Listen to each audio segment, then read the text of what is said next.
One of the major questions is, how do I want to feel after this trip? You could also ask yourself, what is my goal? Do I want to have lost weight? Do I want to maintain weight? Do I want to gain weight intentionally? But also, how do I want to feel after the trip?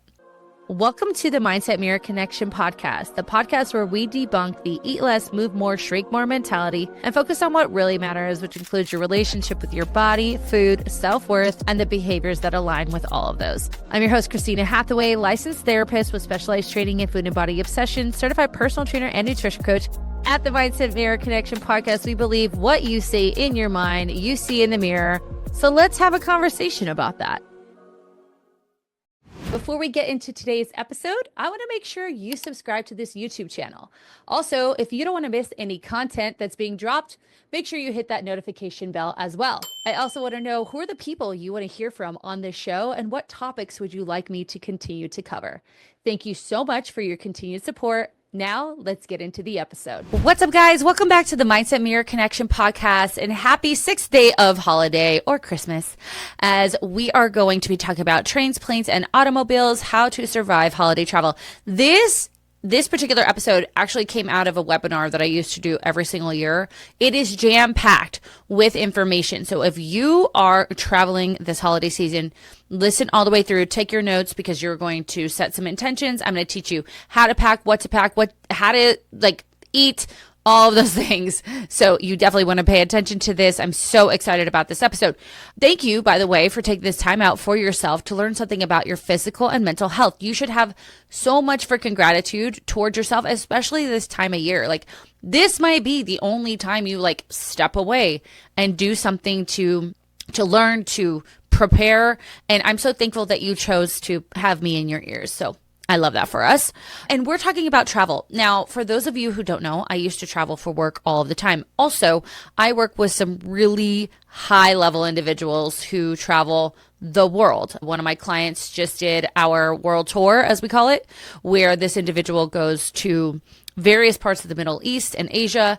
And I have a lot of clients like that who are constantly on the go. And this particular episode was developed through my work with them and realizing the blind spots that a lot of people run into when it comes to travel. So we're going to talk about logistics, but we're also going to talk about the mindset part of it. So buckle up, take some notes. We're getting into it. Now, I wanted to explain that travel during the holidays is one of the biggest disruptors when it comes to our self-care. Obviously, our food is different, our exercise may be different, even our mindset has shifts. Nearly 63% of adults in the US will travel for at least one holiday. Okay. That is a massive increase of travel, above the rest of the year. 15% of people will travel on Thanksgiving. 20% of people will travel on Christmas, Hanukkah, or Kwanzaa, and 27% or more will travel for both. So that is a good chunk of individuals. Most individuals will travel by car, but those with higher income will travel by plane. And every single one of those people is going to feel some sort of stressor, right? Whether it's the stressor of, getting everything packed, getting your kids in an airplane, making sure they're all set up, having the bags for everyone sitting around your newborn so that they can have earplugs. There's so much shit on top of, I'm going to talk about it right now. I have a vast list in regards to all the things that we deal with that, the struggles are real. It's a collective experience in everyone's experience. But what do? We as women think we've failed. We make it that we could have done something more, something better, something this. No, we're putting that belief to rest today. We are going to create a plan of attack, but we're going to do it under the guise of this is a reality check. This is not fantasy check. We're focusing on the facts, not the fantasy of what could be. And so we are going to break that down. So first thing I want you guys to ask yourself is like, where do I personally struggle the most when it comes to travel? And like I said, I have a very long list because obstacles are real, and naming them is the first step in being able to take your power back by creating a solid plan. So here are some of the biggest travel challenges that my clients have dealt with. So I hope that you relate to them too. Sitting for long periods of time in a car, a plane, or a train, not being able to weigh or measure food. Now, I want to say something about this. Majority of my clients will not measure food when they are somewhere outside of their home. However, I also work with individuals who struggle with not measuring their food. A lot of what I do is I work with people who have a poor relationship with food. That doesn't always mean that they're emotionally eating or binge eating. That can actually be the exact opposite, where they're very rigid and inflexible with their food. Having different types of meals, eating in airports, right? Out of convenience stores, eating more fast food, especially if we're driving. One of the biggest things I see for people too is like having a completely unpredictable schedule that can, terribly throw them off, especially if you're someone who has control struggles, as we call it. Not having access to your gym or equipment in general, having a long list of family obligations that are pulling you in different directions, sleeping in a different bed. I know for me, when I used to travel for work, the first night that I'd be in a hotel, I would not sleep very well because whatever chemicals they use on the sheets, my skin didn't like it. And I just felt so, ugh. And obviously, I would wear like pajama pants and finally, like if it was cold enough, a long sleeve shirt, but sometimes it's hot, right? So that was a big one for me. The other one is things that we can't prepare for, like flight cancellations, which, let's face it, that's going to happen this year. Long lines are happening now, right? Traffic. We can't plan for something like that. The overwhelm too, as a mom, as a wife, as a partner, even as a single person, like you have so much shit that you have to do before you leave. You have to pack. You've got to get the kids. Like I said, pack those little, pack their snack bags, get their iPads, make sure they have everything. Hopefully you have a functioning partner who can pack their own shit or maybe help you. And then also you decide, oh yeah, and we're also going to have a Christmas dinner at our house. So then you're doing that too. Plus you have your girlfriend's party. Just the overwhelm of getting to the place in the first place could be enough to put someone on their ass, right? The other thing though is the physiological response to travel, especially when we're in a plane or in higher altitudes. Higher altitudes do require you to hold on to water. That's just how it is. That's how the body functions. You might feel bloated. You might feel dehydrated. You might have issues with altitude sickness. One thing about altitude that I have maybe shared here before is eating a higher carb diet actually helps you with altitude sickness. So you're welcome. And then one of the worst things about that is that you get on the scale the day you get home when you've got all of this water retention in your body and you think, oh my God, I've gained 10 pounds on the scale. You haven't. You just got a lot of water, babe. Low energy from constant movement, right? So like I said, maybe you have a layover. There was one trip where my husband and I left Pittsburgh and we went to DC. And we, took an Uber to the train station, was on a train. It was kind of nice because our train had a place to sleep. Then there was some sort of other, I think it was like a ferry or something. I don't remember what we took, but it was like we took all these different things. And then we wanted to go explore DC and we were exhausted because we were, up early. It was just a lot. It was great though. I highly recommend that. That train ride in the winter from Pittsburgh to DC was one of the most beautiful things I've ever seen. I would absolutely love to do it again, but I don't have anyone to visit in Pittsburgh anymore because my in-laws moved to South Carolina. Having less nutrient dense choices.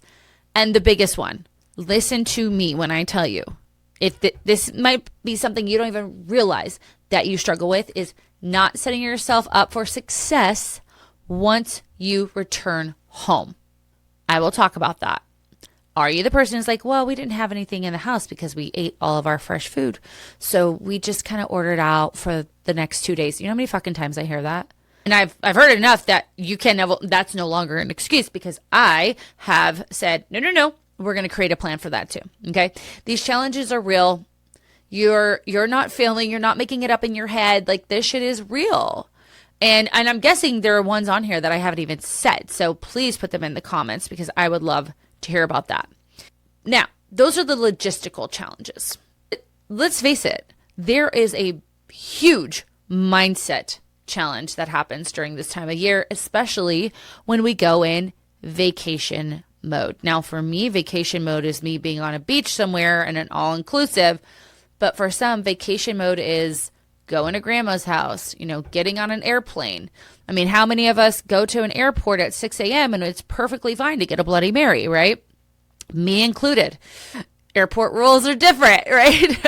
This mindset around vacation mode tends to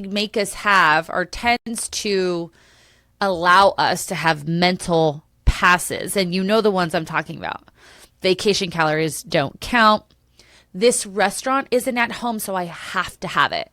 So if you're going back to a place, like I have a client right now who's in Kansas City, loves to get Kansas City barbecue because this individual lives in Manhattan. So it's like, luckily, this individual goes to Kansas City enough that I'm like, hey, we just had that a couple months ago. We don't need it, right?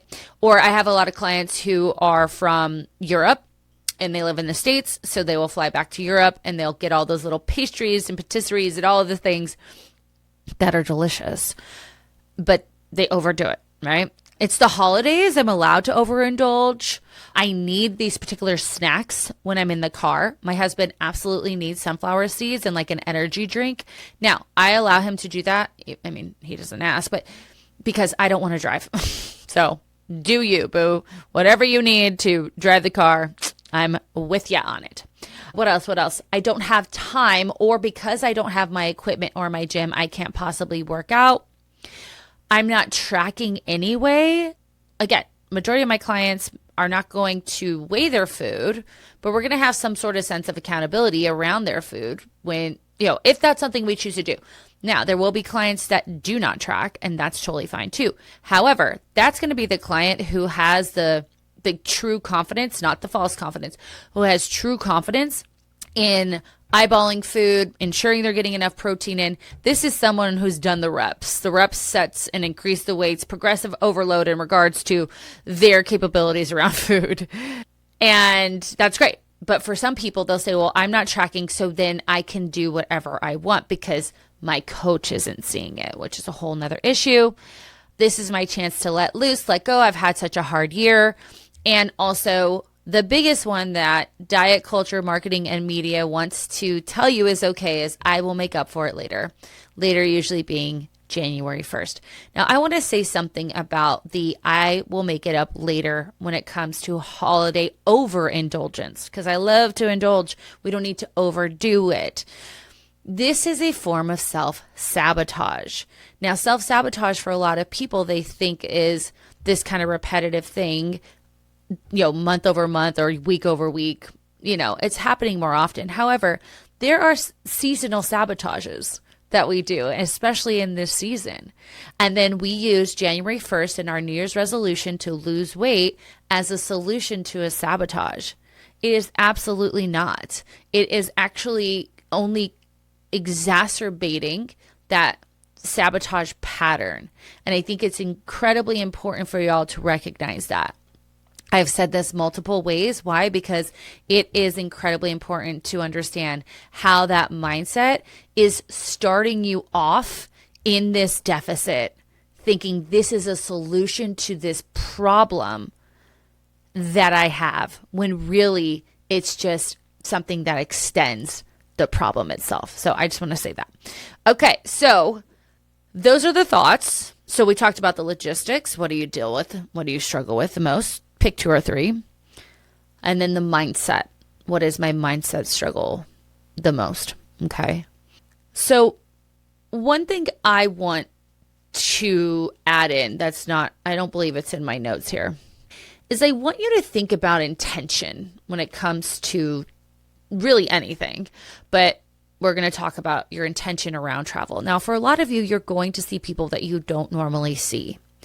And you're going to maybe, for whatever reason, you might be seeing a grandparent who this might be the last time you're seeing them, or you might be seeing a new niece or nephew, or, you might be seeing a new dog. You might just be going back to your hometown and seeing new friends you haven't seen in a while. You're a woman who makes it all happen. The deadlines, the deals, the demands. You're disciplined, capable, and results driven. But lately, it's taking a lot more effort to feel like yourself. You're still achieving. You're not thriving. And deep down, success shouldn't cost your energy, your focus, or your peace. You don't need another plan. You need a strategy that matches your ambition. You've built a life around achievement, but no one ever taught you how to sustain it. Most high-performing women are operating with fractured systems. Great work ethic, but poor recovery. A strong body, but an overwhelmed mind. A plan for success, but not for longevity. You don't need more hustle. You need alignment. Your nervous system, nutrition, and training working with you, not against you. Hi, I'm Christina Hathaway, founder and CEO of The Mindset That Matter, a company built to help ambitious women master high performance from the inside out. I have a master's degree in marriage and family therapy with specialized training in food and body obsession, certified personal trainer and nutrition coach who spent over 15 years helping women reprogram their relationship with achievement, food, and their body that they lead from. I integrate clinical psychology, behavioral science, and performance physiology to create what most programs miss: a complete strategy for mental clarity, physical resilience, and sustainable success. This isn't just life coaching. This is human performance training for elite women, where therapy meets science and strategy meets embodiment. This Black Friday, I'm opening a limited time opportunity to work with me directly, offering $775 off our 6 months one-to-one mentorship. This is a personalized, high-touch transformation program where therapy meets training and nutrition. We'll rebuild your energy, your metabolism, and your mindset so you can lead with clarity, confidence, and strength that lasts.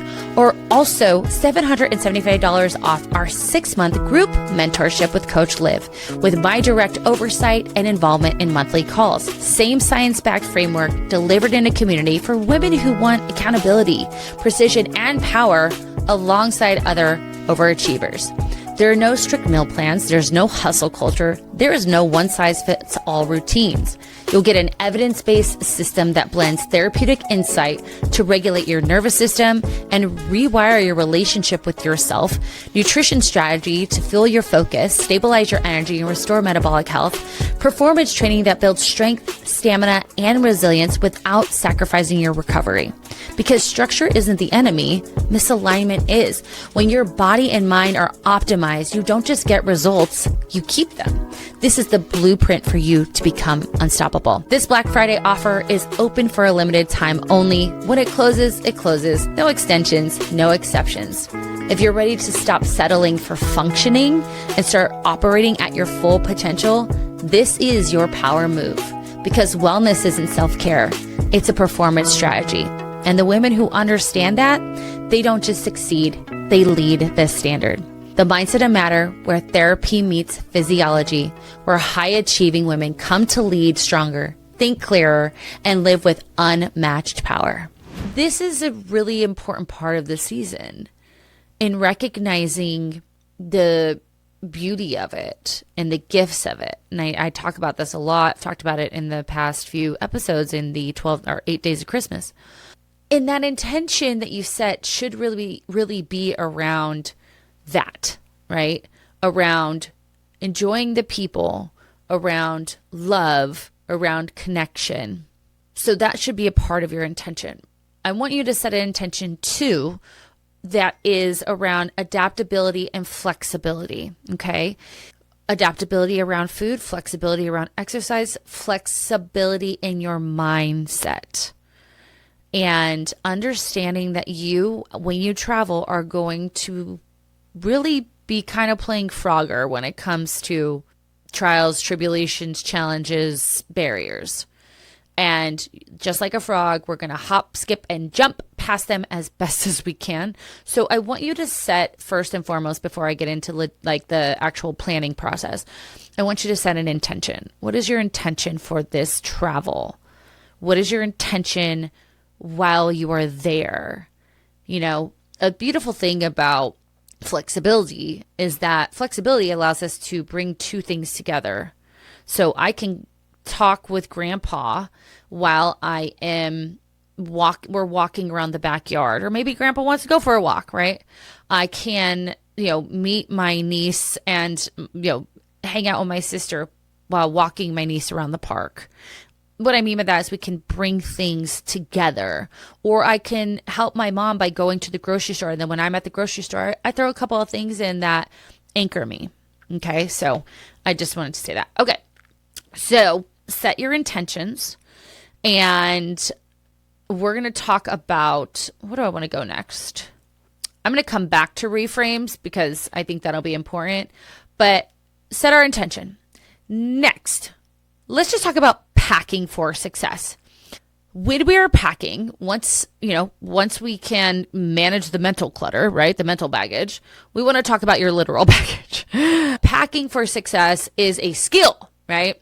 And if we want to be able to have variety and flexibility, we need to allow ourselves to, bring the things that are going to allow us to do that without creating any more friction to what's already going on. So what helps most of my clients stay supported while on the road is packing the following things.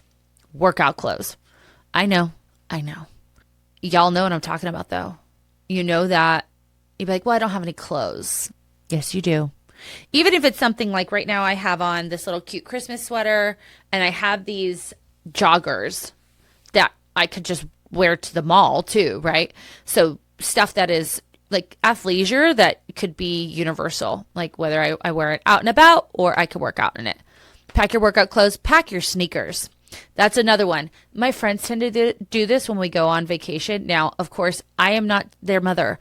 I'm not going to tell them what to pack, but I always pack my workout clothes and my sneakers because I like to go to the gym. I like to go and have that time for myself and get away from everyone. It is my sanctuary. I absolutely love it. Pack a water bottle, whether that is a hard bottle or I have a collapsible bottle. You pack your water bottle, especially if we are on a plane. We need to hydrate when we are in higher altitudes or if we are going to somewhere that's higher altitudes. We need to hydrate. And the nice thing is that in most airports, they have one of those little water fill-up stations. Hydrate, hydrate, hydrate. You want to bring your headphones, of course, so that you are not raw dogging it on the plane. Raw dogging, for those who don't know, is when you don't have any entertainment on a plane. I don't know the psychopath that would do that, but I am not that psychopath. So headphones. If you want to, your activity tracker, and this is really just, personal preference, because I have clients who are like, oh my God, I forgot my watch. I had so much activity. We were walking all around Manhattan. Like, I wanted to show you, Now your phone oftentimes can track your steps, but if you're one of those people who wants to bring their activity tracker, bring that and its charger. I forgot my charger. Girlfriend. And then of course a swimsuit if you need, because we might have a hot tub situation. We might be, I love a hot tub after a snow day. I think it's fantastic. But this is kind of your baseline support kit. This is your baseline support kit so that we can, have the things we need if we end up doing the things that we want. Now, when it comes to food, I've told you guys this before, but I'm going to say it again. On an airplane, you can have an extra bag that is solely food. I bring a Sprouts plastic bag. Okay. You could bring a Trader Joe's bag if you want. I put in sandwiches and things like that. So I'll talk about that. Now, travel items that my clients like to bring with them are not for everyone, but I want to go through the extensive list. And one of the biggest things is protein powder. Slate, SALTE, makes individual protein powder packages that you can get on Amazon. I believe I actually have them on my Amazon storefront, so I will link that below. Bring that and a shaker. That way you have an easy way to get in some protein if your entire day is just carbs and fats. Why is that important? Because we need protein. We need protein for cellular turnover. We need protein to maintain our muscle mass. Words are hard today. we need protein to feel fuller longer. Now, obviously, drinking your protein is not going to create that sense of fullness, but it definitely will help in maintaining your blood sugar and so on. Protein bars are a great thing to put in. Now, I personally like Barbell's protein bars. I think they taste great. I also like the Fit Crunch protein bars. I like the Power Crunch protein bars. Those are more wafer style, whereas the other two are more like nougat. And again, easy thing to have in my bag, especially if I'm on an airplane and I don't like the snacks on the airplane. I can have something quick to eat. Okay. Other things that we add in here. Now, some of these are going to be better in a car. So like tuna packets, probably not something we want to bring on a plane. Tuna or salmon packets, nuts and seeds, trail mix is going to be a good one. Sliced veggies, hummus in the airport. They sell those little hummus packs where they have the pretzels on the side and the hummus. They also have guacamole and pretzels. String cheese is a great thing to bring along with you, or baby bells. You also have things like chickpeas and edamame that are dried, that are a nice little crunchy snack. Another pro tip is I love bringing oatmeal with me. I use the 100-calorie oats packets. They taste so good. All you need is some water. And then, of course, you can bring like some fruit. I tend to just bring like blueberries because they're not as messy. They don't, make my hands sticky. Grapes is another one that we'll bring. We'll also bring things like chips and stuff like that. So those are some things that myself and my clients bring along with us. Other things, if you are looking to really stay on plan, okay? Now, I want to say this again. This is for the person who's like, you know what, Christina, I really want to hit my protein targets. I want to stay in this deficit. I know that I need to be a little bit more rigid when I am away, or at least have these tools available for the meals that I'm in control of. So I want you to hear that out. Not everyone needs to bring this next stuff, but a travel food scale. There's food scales that look like a travel toothbrush, how they fold up like this.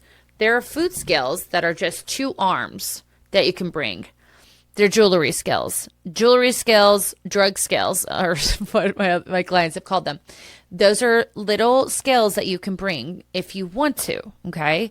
Collapsible meal prep containers, portable cutlery, and portable or collapsible measuring cups. Those are something that I've had clients bring on certain trips. Now, for those particular clients, usually they're people who have trip after trip after trip. So maybe one trip, they don't bring them, but the others, they want to have a sense of control. Again, I believe I have all of that in my Amazon storefront. So if I don't, I'll make sure to put the ones in, because I have them too, because again, I traveled for work. So I traveled so much that whatever meals I was in control of, I was portioning them out and I was doing all the things, okay? This isn't about micromanaging your food, okay? This is about preventing emergency situations where you're starving, right? You're stressed, you're left with nothing but convenience store sugar bombs. Like, this gives you the snacks that we're bringing, and then of course some of those tools that we're bringing. It gives you an opportunity to ensure that you are fed well, and you have the macros and micronutrients that you are required, right? So we talked about the basics, our survival kit. We talked about our food. Let's talk about exercise. So we're already packing our shoes. We're already packing our workout clothes. If you are someone who is going somewhere and you do not have access to a gym, or like, I'm going to my sister's house this weekend. She has a full gym. I'm not staying at my sister's house, but I know that I am staying just down the street, so I can probably just walk to her house and work out, right? However, say that I didn't want to do that. I would bring the following things in my luggage. Now, everything I'm telling you is compact. It fits in your luggage. Simple, lightweight tools, wonderful things to bring. Number 1, a TRX suspension trainer. TRX suspension trainers were on sale for $32. Now, they weren't the TRX brand. They were the off-brand. But still, if you're just going to use it for travel, buy the $32 one. I personally have the on-brand, very durable, love it, but it's about 3 times the cost, okay? TRX resistance trainer, or suspension trainer, excuse me, is something that you can put in the doorway. It has a door stop, an anchor that you put over the door, and you can do so many body weight workouts. But the thing about it is that it works with gravity. So the further you are from the wall or the door, the easier it's going to be. The closer your heels go to the door, the harder you're going to be. So you could do almost a completely inverted row, or I mean, you can, there's so many things I do. I have a client who only used a TRX for a long time when she was rehabbing her knee. It's an amazing piece of equipment for the price. You get a full body workout. You could do push-ups. You can do hamstring curls. You can do Y raises, T raises, inverted rows, like I talked about, single leg squats, pistol squats, so many things. Next, we have resistance bands. There was a New Year's that we went to Mexico, and we were staying in a condo, and the condo had a gym, but it was not in good shape. She was not well. And I just brought my bands, and I would go on the patio and do a little band workout almost every single day. Now there's two types of bands. You have the bands with handles, or you have the resistance bands that are just one big loop. I personally like having a combination of the two. The loop ones I like to use for good mornings, for squats, and the ones with handles more of the upper body workouts. So I like to have both of those, as well as a short booty band. I like 4-core. I don't know how they stay in business. I've said this before because I've had the same booty band since the pandemic, and it is in great shape. Another thing I've had since the pandemic is little sliders. They're like the furniture sliders. Amazing piece of equipment that you can put in your suitcase that, again, is going to provide you a really advanced workout. To be honest with you, you can do push-ups where you're sliding an arm out. You can do Bulgarian split squats. You can do lunges. You can do hamstring curls. You could do inchworms with them. There's so many things you can do with the slider. Jump rope, great little thing to bring along with you, especially if it's snowing outside. Now, walking in the snow, great workout. Believe me, I lived in snow towns for like 5 months, and I walked my ass every single day, every day. And I was in really good shape because not only was I walking in the snow all the time, I was training in the gym, and I was snowboarding 3 days a week. That's probably why my knees hurt. Oh, it's great. But say that you're not into that, bringing a jump rope is a great way to get some cardio in. And then lastly, there are foldable mats, yoga mats. I got one in my Fit Fab Fun box that you can bring anywhere. This way you can train anytime, anywhere, and you don't need a huge setup. And so no excuses, right? I can get some movement in. Now, again, that doesn't mean you have to spend 2 hours doing this TRX workout. Maybe you just do 20 minutes while the kids are playing too. We're all getting energy out, right? Or you're not around the kids. And again, it's your time. It's your time to move your body. You know, and I know that when you move your body, you feel better. That's a good point, actually. I want to say this. A lot of the barriers that we talked about are things that make us feel good. Are like if the things that we're not doing are things that make us feel good. So as we talk about control, like you have control over moving your body 10 to 20 minutes while you're at your mom's house, right? You have control over adding in some of these snacks and bringing them with you because they make you feel good, right? Why compound shit on shit? We already know travel is hard.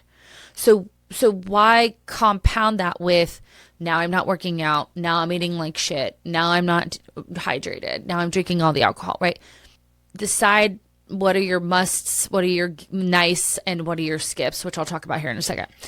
All right, what else? Okay, this is actually a part of my check-in for clients that are going to travel.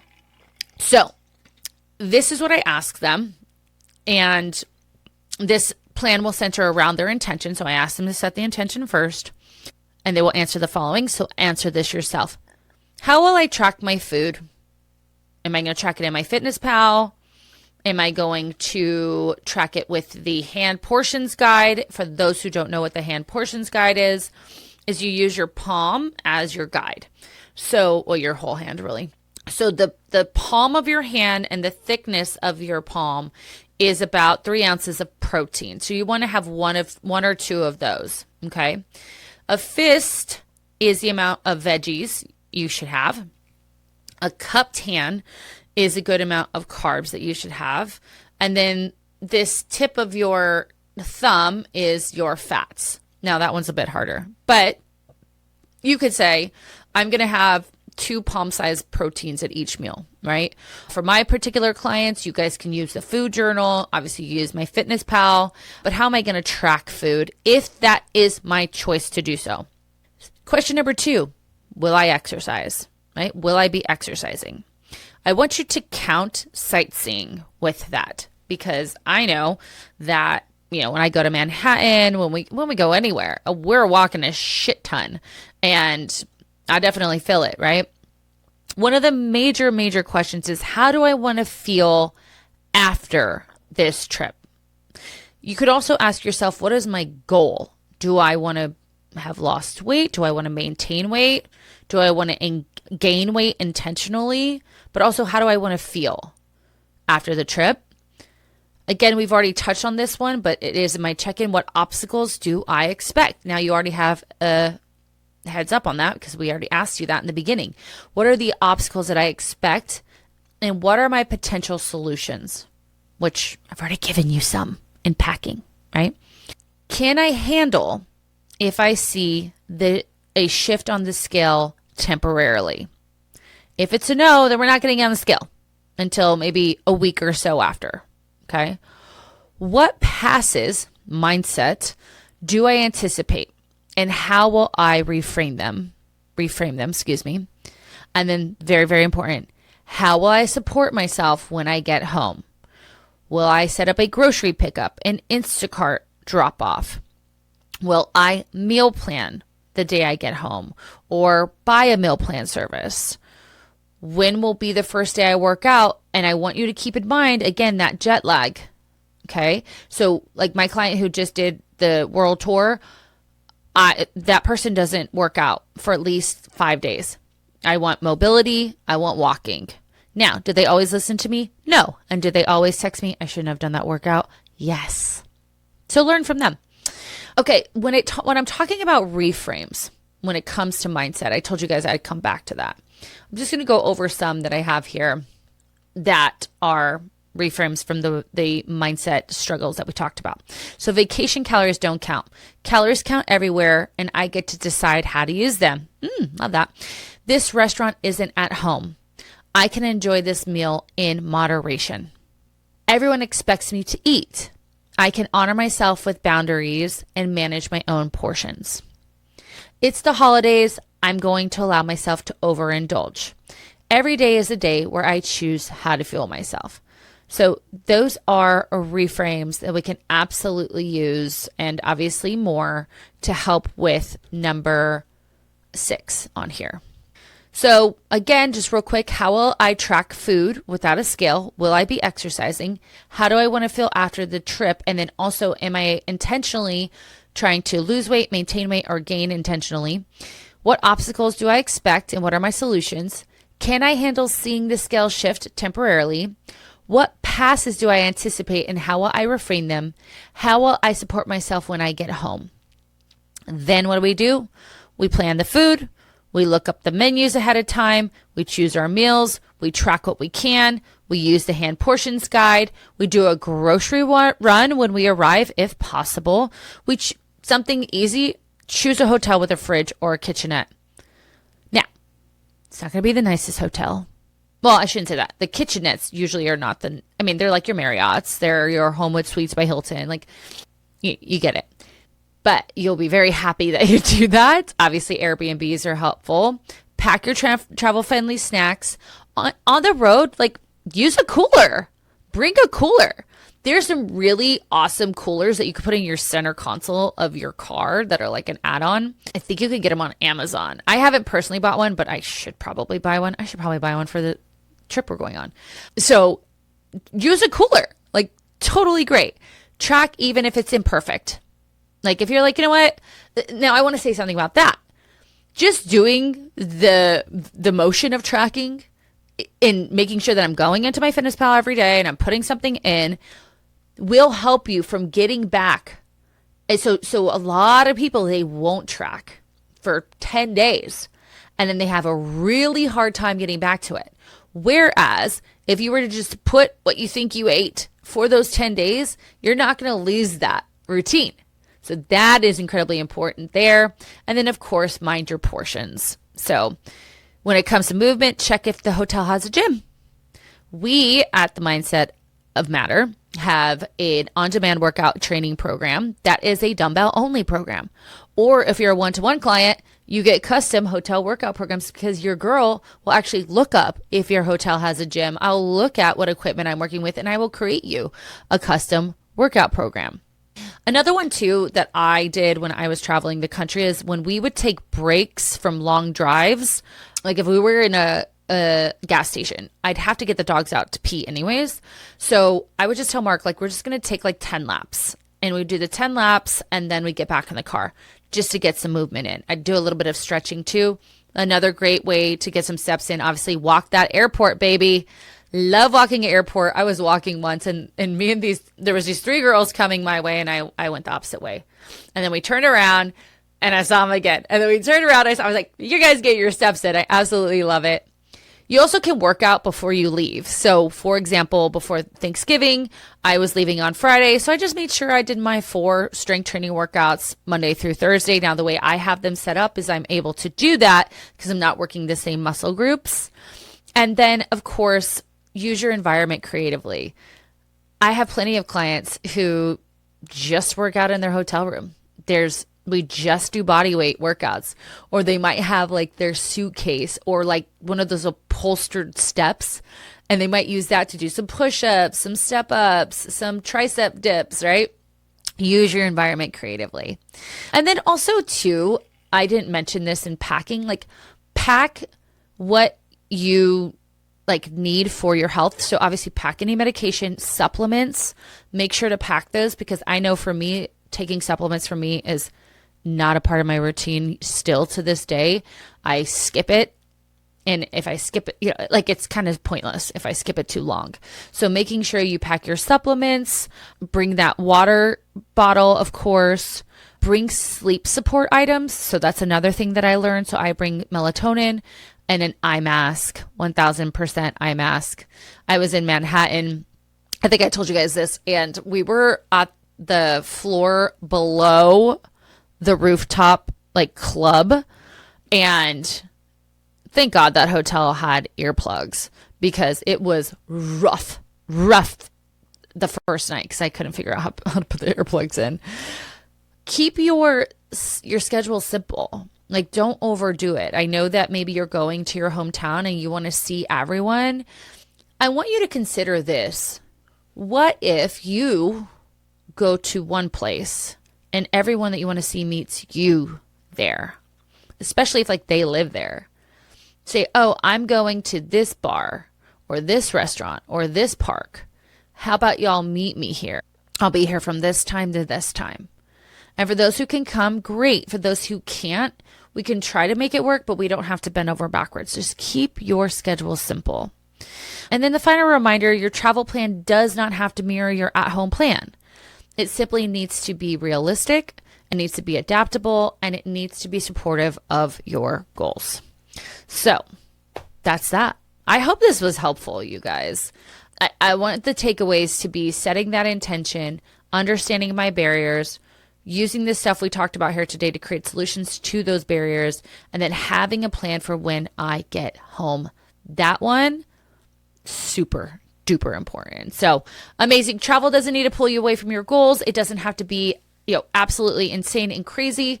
I guess one thing I want to add to this that wasn't in my notes is like also just create, I kind of touch on this, like those mental health breaks for yourself, whether that is putting in a podcast in the airplane while the kids are playing on their iPad or taking a little nappy or doing a little breath work, obviously getting away, taking that space, doing your workout if that's what you'd like to do during that time, or walking and getting a coffee, whatever that looks like, take your mental breaks.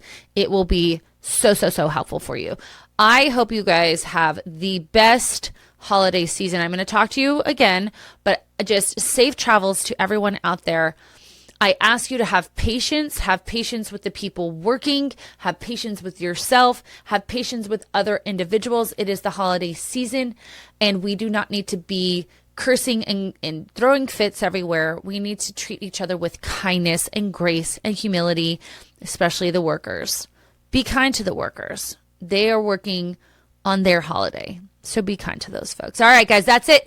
I hope that you found this information helpful. If you haven't already, make sure that you have subscribed or followed this channel wherever you're listening to my voice. And if you'd love to give me a wonderful, wonderful holiday gift, I know we have hundreds of people who listen to this podcast, and I only have 20 reviews on Apple Podcasts. Please go to Apple Podcasts, and I'd love a 5-star rating and review. Also, do not forget that we have our Black Friday. I'm going to do this until Christmas. Black Friday specials for $775 off a 6-month commitment to our one-to-one or group coaching program. This is a significant discount to this coaching program, and I would love to have you on and working with us and all of these things that you hear. But then other than that, I'm going to leave you with one of my very special, very favorite gifts of all time, which is reminding you that what you say in your mind, you see in the mirror. Bye-bye.